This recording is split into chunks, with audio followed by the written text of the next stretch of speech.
Pengertian fintech.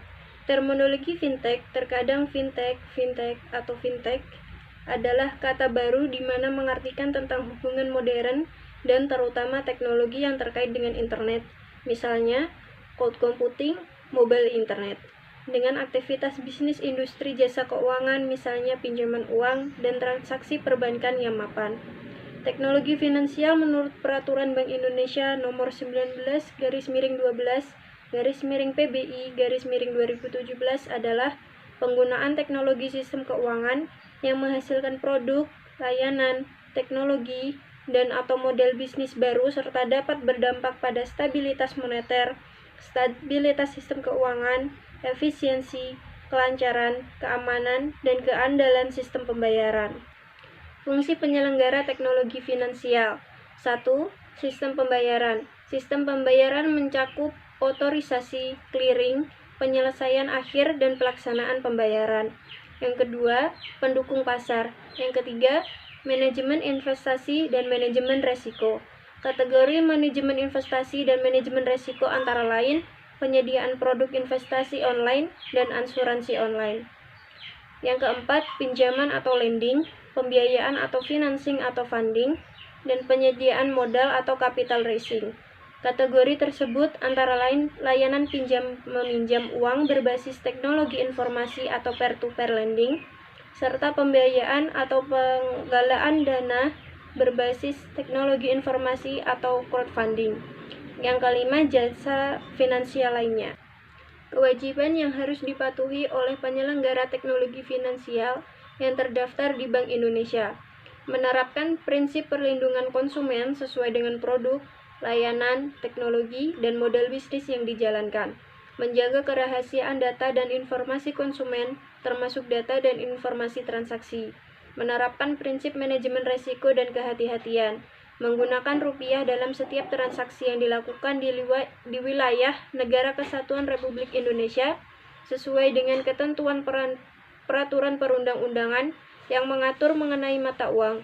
Menerapkan prinsip anti pencucian uang dan pencegahan pendanaan terorisme sesuai dengan perundang-undangan. Memenuhi ketentuan peraturan perundang-undangan lainnya, antara lain peraturan mengenai pendirian badan hukum serta penyelenggaraan sistem dan transaksi elektronik. Yang terakhir, dilarang melakukan kegiatan sistem pembayaran dengan menggunakan virtual currency. Definisi fintech secara syariah. Definisi dari fintech syariah ialah perpaduan atau gabungan inovasi antara keuangan dan teknologi pada proses pelayanan keuangan dan investasi dengan berlandaskan nilai-nilai ajaran Islam. Meskipun fintech syariah merupakan jenis inovasi baru, namun perkembangannya cukup pesat. Pada dasarnya, dalam agama Islam memiliki beberapa aturan yang menjadi acuan sesuai dengan prinsip Islam. Perkembangan fintech syariah.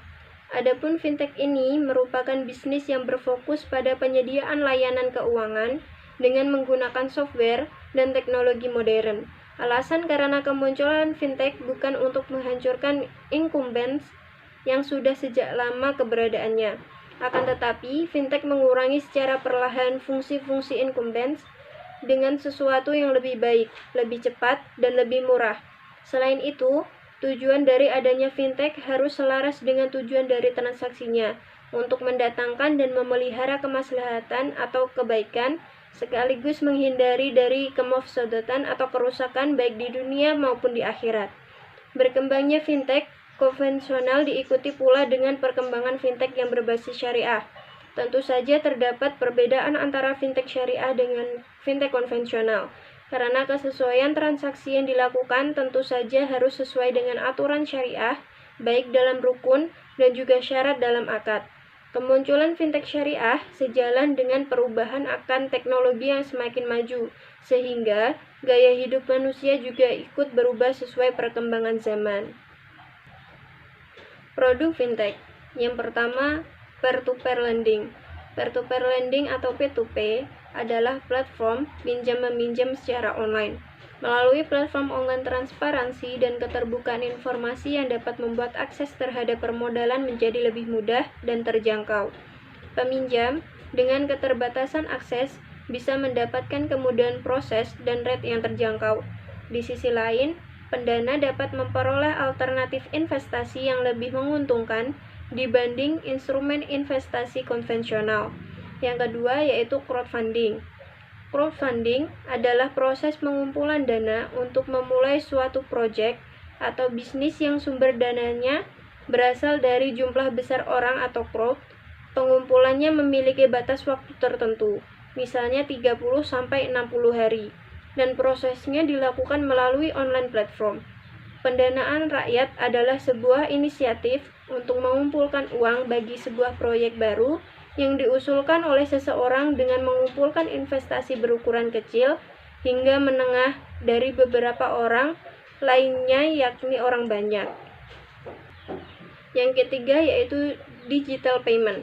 Definisi dari pembayaran elektronik sebagai semua pembayaran yang diinisiasi, diproses, dan diterima secara elektronik.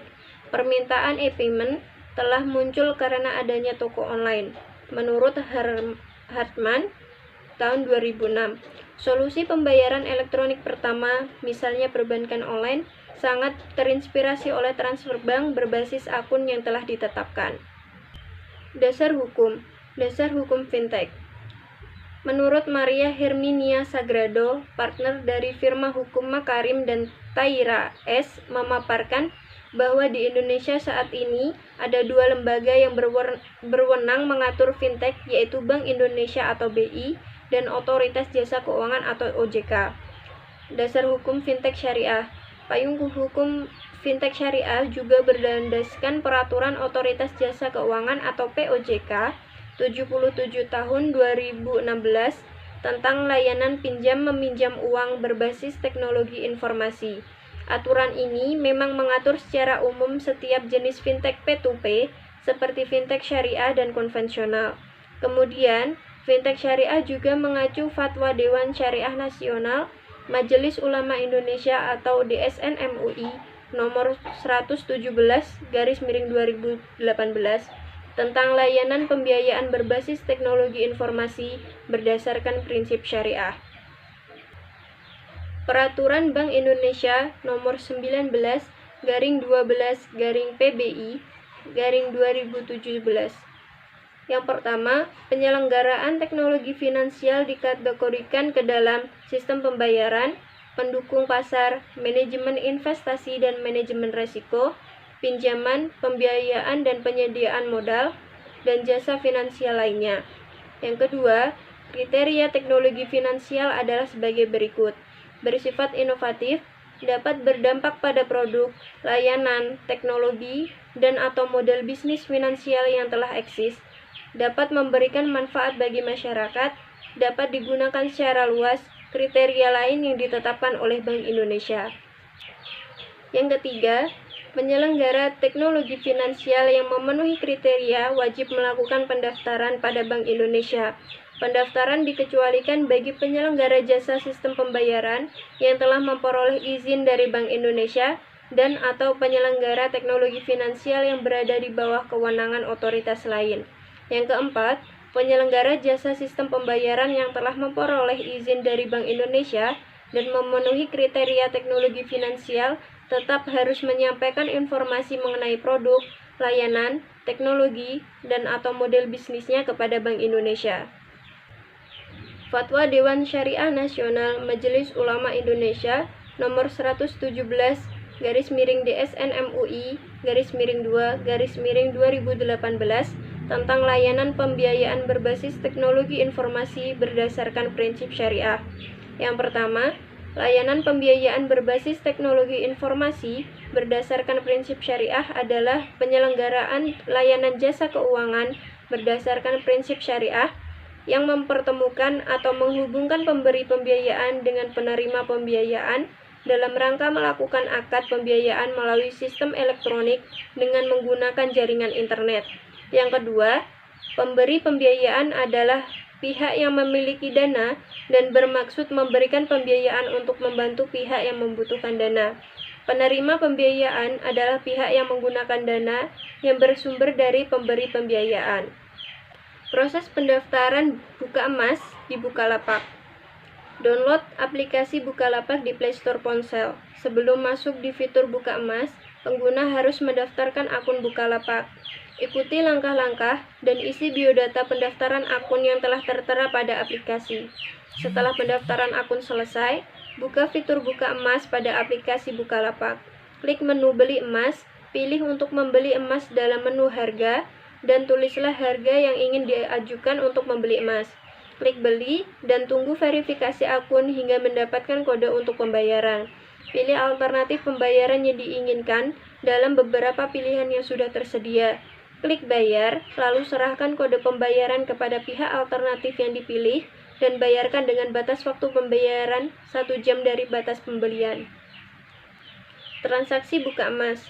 Transaksi yang pertama, keuntungan masih 0,00% dan prediksi pada tanggal 22 Oktober 2020 harga emas naik. Transaksi setelah 2 minggu, perkiraan jumlah saldo emas senilai Rp23.606 dan keuntungan minus Rp1.327 atau 5,32%. Dengan prediksi emas pada tanggal 6 November 2020 mengalami penurunan harga. Transaksi setelah 3 minggu, perkiraan jumlah saldo emas senilai Rp23.399 dan keuntungan minus Rp1.534 atau 6,15%. Dengan prediksi emas pada tanggal 11 November 2020 mengalami penurunan harga. Transaksi setelah 4 minggu, perkiraan jumlah saldo emas senilai Rp22.519 dan keuntungan minus Rp2.414 atau 9,68%. Dengan prediksi emas pada tanggal 19 November 2020 mengalami penurunan harga. Analisis praktikum. Proses pembiayaan investasi pada aplikasi Bukalapak menurut saya cukup mudah. Dengan keterangan fitur-fitur yang jelas pada aplikasi Bukalapak, memudahkan pengguna dalam mengakses pembiayaan-pembiayaan yang diinginkan, terutama pembukaan investasi pada fitur buka emas ini. Dari awal penggunaan aplikasi, pengguna telah dimudahkan dan diarahkan untuk membuat akun dengan mengisi biodata yang sudah tertera pada aplikasi, sehingga pengguna tidak dipusingkan lagi dengan apa saja yang harus disiapkan saat mendaftarkan akun. Biodata yang diisi pun juga tidak banyak, hanya seputar nama, email, nomor telepon, gender, dan lain-lain. Pembayaran investasi pada fitur buka emas juga cukup mudah. Hanya mengisi berat atau harga emas yang ingin dibeli dan melakukan pembayaran pada pilihan alternatif yang sudah tertera pada fiturnya. Hanya saja, jangka waktu pembelian dan pembayaran yang cukup singkat membuat pengguna harus cepat-cepat membayarkan pembayaran investasinya, sehingga memungkinkan pengguna yang saat itu mungkin sedang sibuk, saldo dalam rekeningnya habis, serta tempat pembayarannya jauh menjadi sedikit kesulitan. Perbandingan keuntungan atau kerugian dari investasi saya di Bukalapak ini tidak stabil atau berubah-ubah. Pada minggu pertama keuntungan masih 0,00% dan prediksi pada tanggal 22 Oktober 2020 harga emas naik. Pada minggu kedua, perkiraan jumlah saldo emas senilai Rp23.606 dengan keuntungan minus Rp1.327 atau 5,32% dan prediksi emas pada tanggal 6 November 2020 mengalami penurunan harga. Pada minggu ketiga, perkiraan jumlah saldo emas Rp23.399 dengan keuntungan minus Rp1.534 atau 6,15% dan prediksi emas pada tanggal 11 November 2020 mengalami penurunan harga. Pada minggu keempat, perkiraan jumlah saldo emas Rp22.519 dengan keuntungan minus Rp2.414 atau 9,68% dan prediksi emas pada tanggal 19 November 2020 mengalami penurunan harga. Prediksi harga emas terus mengalami penurunan sampai minggu keempat. Hasil investasi terus menurun, bahkan cenderung terus mengalami kerugian sampai minggu keempat. Prediksi harga emas pun juga terus menurun, menyebabkan investasi tidak mendapatkan keuntungan melainkan mendapat kerugian. Dari yang semula saldo emas tinggi menjadi Rp22.519 dengan keuntungan minus Rp2.414 atau 9,68%.